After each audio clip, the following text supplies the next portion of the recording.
Hello everyone, कैसे हैं आप सब। मैं हूं अक्षय कुमार और आप देख रहे हैं सीडेटिव डॉक्टर। तो आज के इस वीडियो में हमारे डिस्कशन का टॉपिक होने जा रहा है हाइपरट्रोफिक कार्डियोमायोपैथी, जिसे हम शॉर्ट में HCM भी कहते हैं। ये ह्यूमन हार्ट का एक बहुत ही सीरियस और कॉम्प्लिकेटेड डिजीज है। तो आज यही जानेंगे कि ये हाइपरट्रोफिक कार्डियोमायोपैथी बेसिकली क्या होता है, ये क्यों होता है, इसके क्या क्या कॉम्प्लिकेशंस हो सकते हैं, इसमें क्या क्या सिम्टम्स देखने को मिलते हैं, कैसे डायग्नोज कर सकते हैं और क्या क्या ट्रीटमेंट प्रोटोकॉल हो सकता है हाइपरट्रोफिक कार्डियोमायोपैथी का। क्लियर।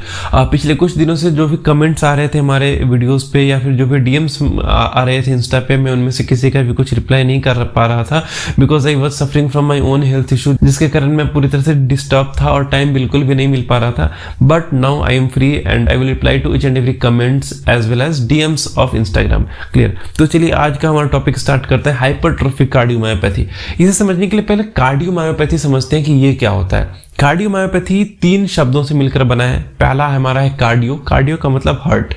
दूसरा मायो, मायो कहने का तात्पर्य मसल्स, जो भी मांसपेशियां हैं उनके बारे में बातचीत हो रही है। हमारा हार्ट जो है वो पूरा का पूरा मांसपेशियों से ही मिलकर तो बना है, इसमें कोई हड्डियां नहीं है, ये पूरा का पूरा कंप्लीट मस्कुलर ऑर्गन ही है।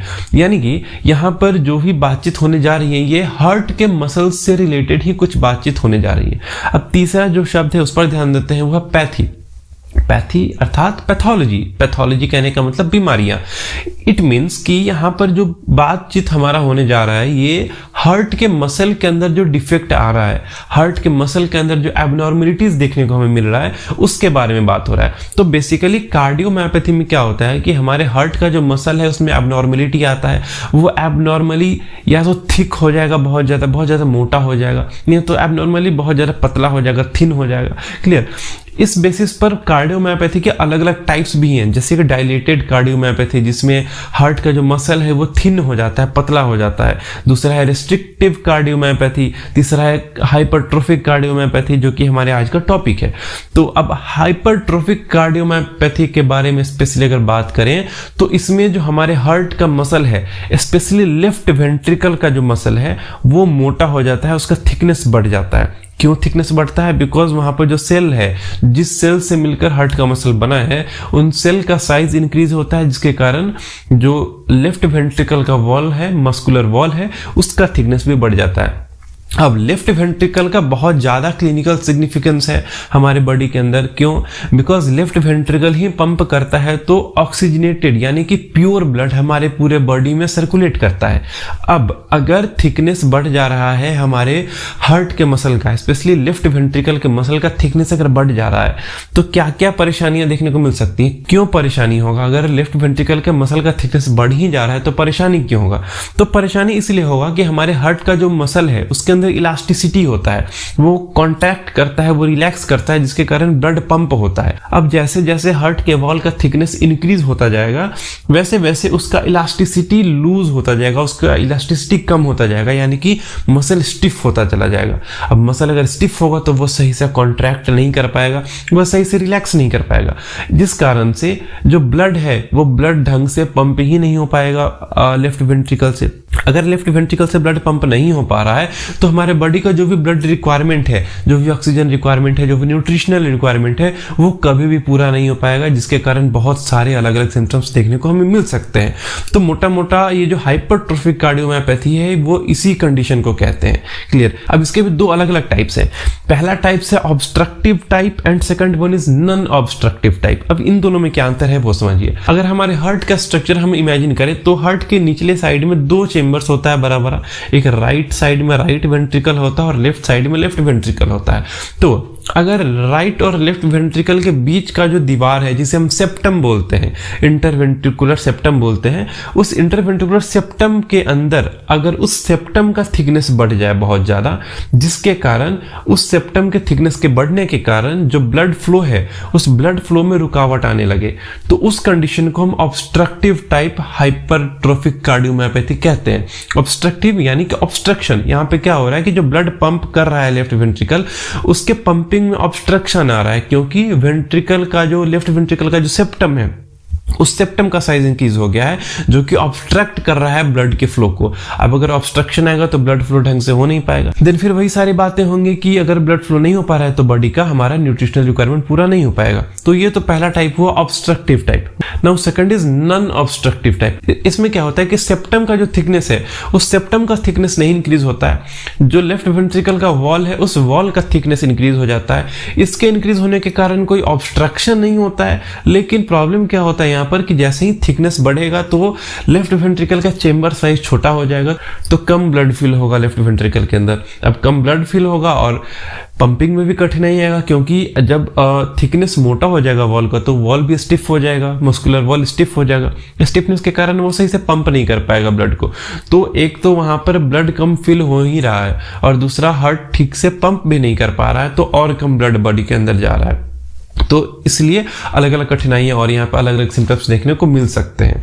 क्लियर? तो ये दो टाइप्स हैं हाइपरट्रोफिक कार्डियोमायोपैथी के। कारण के बारे में बात करेंगे तो इसका सबसे कॉमन जो कारण है वो है जेनेटिक एब्नॉर्मेलिटी, यानी कि ये जो बीमारी है ये one generation to another generation transmit कर जाता है। अब फर्दर इसके सिम्टम्स के बारे में बात करते हैं तो सबसे पहला सिम्टम जो दिखता है वो है चेस्ट पेन। चेस्ट एरिया में पेन होता है, स्पेशली जो हार्ट का साइड है उस हार्ट साइड एरिया में पेन होता है चेस्ट में। क्लियर? इसके बाद सांस लेने में कठिनाई होता है, शॉर्टनेस ऑफ ब्रीथ जिसे हम डिस्निया कहते हैं। पेशेंट को चक्कर आता है, वो पेशेंट कभी कभी बेहोश भी हो सकता है। क्लियर? पेशेंट के पैर में, पेशेंट के एब्डोमिनल रीजन में, पेशेंट के फेस पर स्वेलिंग होगा क्योंकि ब्लड सही से पंप नहीं हो पाएगा। ब्लड के कम पंप होने के कारण पूरा पैर स्वेल कर जाता है। क्लियर? इसके बाद एरिथमिया का कंडीशन देखने को मिलता है। एरिथमिया ऐसा कंडीशन है जिसमें हमारा जो हार्ट बीट है वो इरेगुलर हो जाता है। तुरंत बहुत तेज हार्ट बीट होने लगेगा, अचानक से स्लो हो जाएगा हार्ट बीट, फिर अचानक से बहुत फास्ट हार्ट बीट हो जाएगा, फिर अचानक से स्लो हो जाएगा।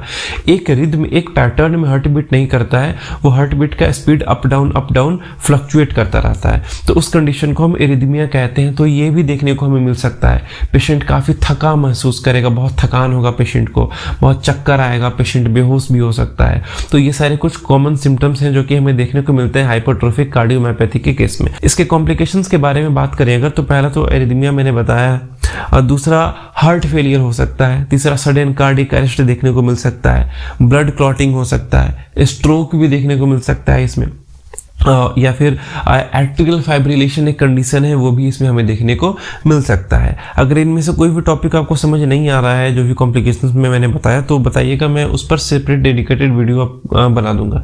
क्लियर? अब आगे बात करते हैं कि इस हाइपरट्रोफिक कार्डियोमायोपैथी को हम कैसे डायग्नोज करते हैं। अगर हमें डाउट है कि किसी भी पर्सन के अंदर ये हाइपरट्रोफिक कार्डियोमायोपैथी का केस है तो हम कैसे कंफर्म कर सकते हैं उसे। क्लियर? तो सबसे पहले इसमें हम इकोकार्डियोग्राफी कराकर देख सकते हैं। इकोकार्डियोग्राफी में हमारे हार्ट का पूरा एक हमें ओवरव्यू देखने को मिल जाता है, उसका वॉल्यूम कितना है हर चेंबर का, वॉल का थिकनेस कितना है, वॉल का थिकनेस अगर ज़्यादा है तो कितना ज़्यादा है, एक्यूरेट क्या थिकनेस है वॉल का, हमें वो सब देखने को मिल जाता है। तो उससे हम ये कंफर्म कर सकते हैं कि किसी भी कंडीशन में, किसी भी पेशेंट में हाइपरट्रोफिक कार्डियोमायोपैथी है या नहीं है। क्लियर? इको के बाद ईसीजी भी कराकर हम देख सकते हैं। देन फिर कार्डियक एमआरआई एक टेस्ट है वो भी कराकर हम देख सकते हैं। तो इन टेस्ट के थ्रू हम कंफर्म कर सकते हैं कि किसी भी पेशेंट के अंदर हाइपरट्रोफिक कार्डियोमायोपैथी की कंडीशन परसिस्ट कर रहा है या नहीं कर रहा है। अब अगर ट्रीटमेंट के बारे में बात करें तो इसमें कार्डियक ड्रग्स का यूज किया जाता है, जैसे बीटा ब्लॉकर ड्रग्स का यूज करते हैं हम, कैल्शियम चैनल ब्लॉकर ड्रग्स का यूज करते हैं, ब्लड थिनर ड्रग्स को यूज करते हैं, यानी कि ऐसी दवाइयां जो कि हमारे खून को पतला कर दे, उन दवाइयों का भी इस्तेमाल हम करते हैं। इसके अलावा जो भी सिम्टम्स हैं और जो कम्प्लेक्सिटी है हाइपरट्रोफिक कार्डियोमायोपैथी का, उस अकॉर्डिंग हम दवाइयां चलाते हैं पेशेंट के बॉडी में। तो ये एक शॉर्ट ओवरव्यू हुआ हाइपरट्रोफिक कार्डियोमायोपैथी के ऊपर में। अगर कोई भी डाउट हो आपको तो कमेंट सेक्शन में पूछिए या फिर हमारे इंस्टा पर हमें डीएम कीजिए, मैं आप कोशिश करूंगा सभी का रिप्लाई करने का। पिछले कुछ दिनों से तबीयत ठीक नहीं था, तबीयत खराब चल रहा था मेरा, इस कारण मैं किसी का भी कुछ रिप्लाई नहीं कर पा रहा था। But now I will reply to each and every comment on the videos and I will also reply to each and every DMs of the Instagram. ठीक है, तो फिर मिलते हैं अगले वीडियो में किसी एक नए टॉपिक के साथ। तब तक के लिए be happy and be safe.